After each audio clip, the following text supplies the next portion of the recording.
there's other news happening at the DNC that no one's talking about, and that has to do with the Occupy Wall Street protesters. There are several people protesting, actually several I think is an understatement, but there are Occupy Wall Street protesters at the DNC. And of course, unsurprisingly, they're being completely ignored by the mainstream media. They're even being ignored by a lot of other independent organizations, which is also a little discouraging. But I do want to give them a little bit of attention here today because I think that they have an important message. And some people are probably wondering, well, why is Occupy Wall Street protesting at the DNC? Well, it's because they feel that both parties are extremely similar, especially when it comes to economic policies.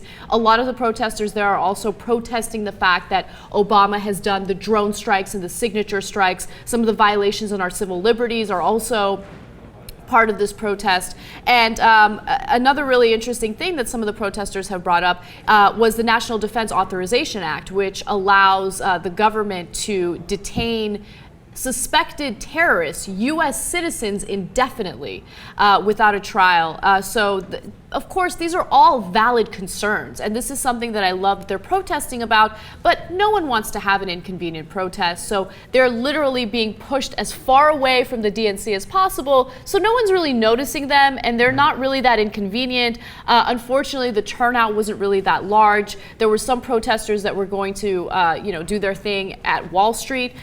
They were expecting 15,000 people, but only about 800 showed up, which kind of shows you that the movement is fizzling a bit, and it's discouraging. It makes me a little sad, but I do want to give them a little credit for the people who are still staying true to their message. I want to give them credit, and I want to say people are going to continue discrediting you, but keep working hard to spread that message.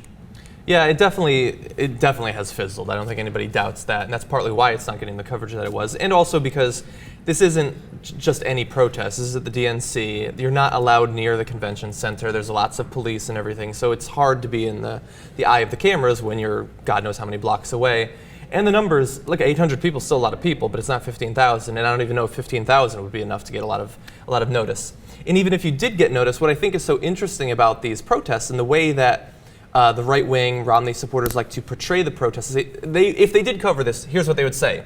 All these people they're sick of Obama, they're sick of what he's doing, but completely missing why they're sick of it. Mm-hmm. Like Romney's been running ads where he has disillusioned Obama voters. But they're not disillusioned because I didn't think he would be this liberal. He's just so crazy liberal. That's not the problem. It's that he's not being liberal enough.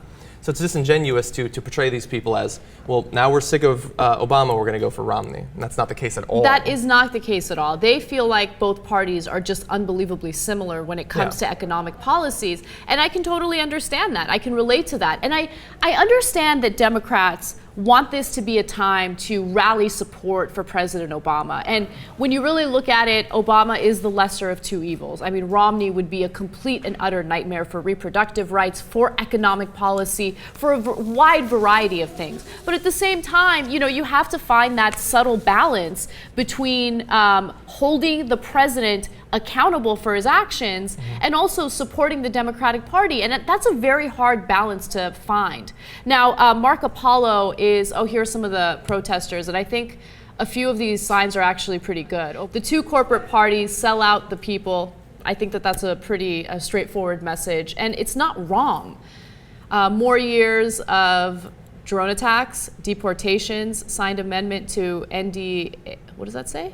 What you were talking about earlier. Oh, okay. The National Defense Authorization Act and Guantanamo Bay. All right, so these are all messages that I feel like most reasonable people who have done their research can understand and agree with. So it's not like, the reason why we're showing you those pictures is because it's not like there are a bunch of lunatics out there protesting without a message. That's the criticism of Occupy Wall Street that drives me freaking crazy. Because they don't have one message. It isn't one thing that they're coming together to protest for, because there are so many things within our system that are fucked up that they can't just choose one thing. So they don't have one clear message. The world is a little more complicated than that.